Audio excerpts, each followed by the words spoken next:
AJ told me you just got done working out. Is that like a 3-hour, 4-hour a day type of thing for a guy that is as chiseled and jacked as muscle milked as Clay Matthews? No, today was a quick conditioning day, about an hour 15. We got it in, and now I'm back on daddy daycare time. So nothing too serious. Clay, before we get to the matters at hand, I would like to ask you about one specific play throughout your career thus far. In a Pro Bowl in Arizona, after practicing in the desert and driving for 3 hours in there was a punt. You were the only person on the field that tried. You almost blocked my first ever fucking punt in a Pro Bowl. Why was that the case? And do you ever regret that decision to give more effort than everybody else on the field?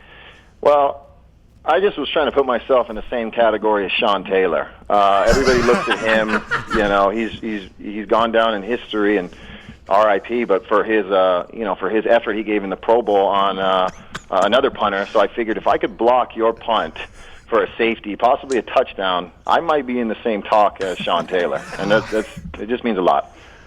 You touched my shin. Like, you were so close. I couldn't tell you. I don't know if that was something you did at Green Bay, if blocking punts was something you did on a regular basis. You were he touched my shin while I was punting the ball. And I remember thinking, and then I saw your hair float by me. And I was like, I just ate breakfast with this guy before the game. I just ate breakfast. Well, obviously I didn't do a good enough job because I should have, I probably closed my eyes and didn't keep my hands down. So I'm glad you got the punt off. I apologize for the maximum effort given. I guess we were all just a little upset that we weren't in the Super Bowl. Amen. I can respect that.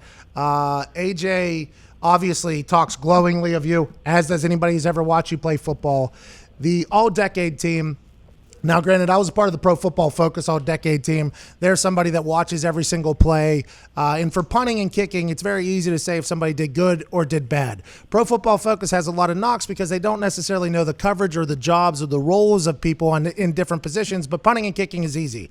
After you were not named to the NFL's all-decade team, which is bullshit, by the way, you put out a tweet, and you hadn't tweeted since February. You said, I had 81.5 sacks, 91.5 career, Packers all-time sack leader, 11 sacks in 15 playoff games, Super Bowl champion, defensive player of the year, 6-time Pro Bowl, 3-time All-Pro, 2 years at inside linebacker, 1-time All-Pro, running out of characters, you name it. And Clay, I'm going to be honest when I say this. I think a lot of us forgot about how big of an absolute savage you were. And I think it's because you don't do a lot of media. I think a lot of people feel as if you're not as open to the media and you're not about as self-promotion as much as a lot of other people are. Is there a reason that you decided to put that tweet out? And do you think that is the case why you were forgotten in that decade player?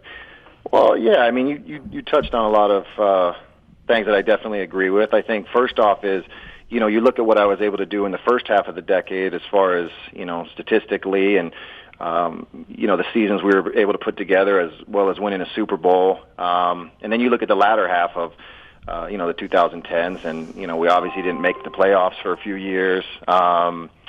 Naturally my sack numbers went down because I switched to inside linebacker, and sack numbers are a sexy statistic. And, I just think, a lot of guys came on, strong in this latter part of this decade, and they were nominated ahead, and that's not to knock away anything from their game or anything. I just think people had forgot what I was able to do, and that's kind of why I put that out there, just because I felt like the voters got it wrong in this one, and regarding putting myself out there with social media and everything, I did that a lot when I was younger, and I kind of just got away from it. I just spend most of my time with my family and people close to me, and people whose opinion really matter to me, and I don't spend a lot of time on there other than when I truly want to get something out there, and I don't know if that's harmed me with voters or has limited